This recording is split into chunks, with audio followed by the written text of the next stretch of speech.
It was the first time that the band had seen this photo. Suddenly, when we were rehearsing, this huge picture comes up behind us, and that was quite a funny, powerful moment. I'll tell you about the picture.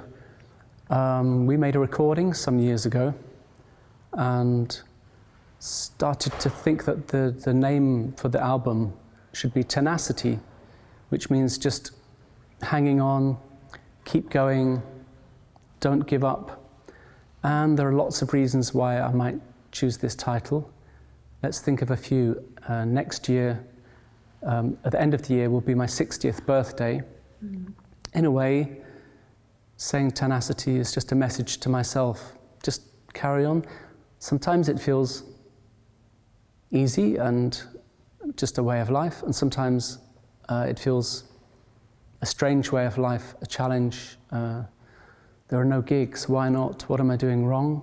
So it's an interesting life, and tenacity, I'm not trying to say that it's a terrible struggle. I'm just trying to remind myself to feel good about carrying on. So we took a photograph to represent this word tenacity, and we talked about how we could do that. We did a few things like this tug of war with a rope with the band. But this shot is of us kind of climbing up a mountain, almost reaching the top, struggling on. So that's the photo.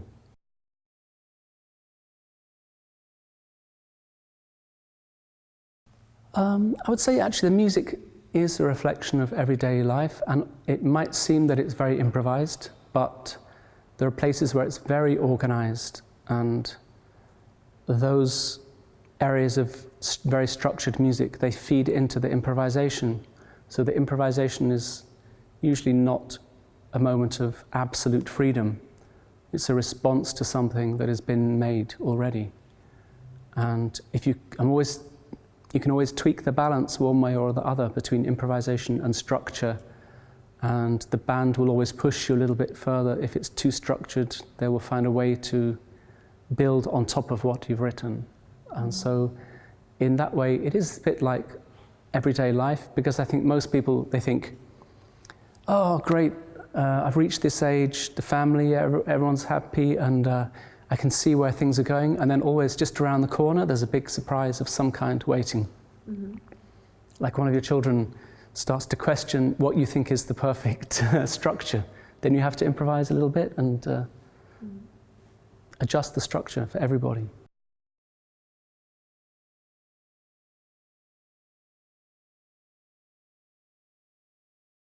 I can't speak for all musicians, but I think if I'm in my room and I think, oh, there's nowhere to put papers, and I look around and I think, actually between there and there, you could have quite a good shelving system, and then to start to build it without really making a plan and realize that the plan is being formed as you go through the process is quite interesting, and I can do that. And maybe that is quite a musical, artistic way to create things. I was lucky I went to a very free school when I was between the age of maybe 7 and 11. I had just a few years of school where you could really do anything you wanted. And in a way, I didn't do very much. Might just find one really nice chord on the guitar and play that for a year. But in a way, that was a beautiful thing to be allowed to do, even though I might say now, hey, you're wasting time, you should learn the other chords as well. But I don't know, to be relaxed is a good thing.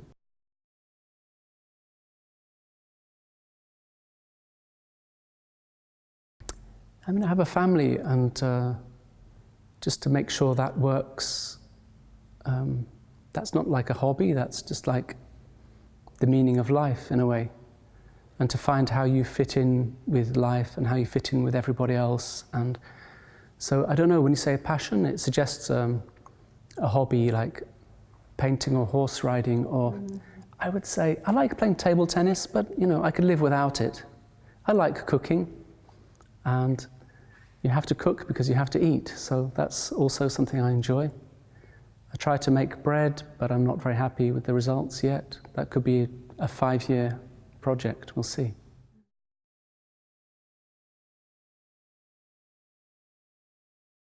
Life without music. No, I can't imagine that. No. I think I would have to find something creative to replace that need to do something that in a way is meaningless.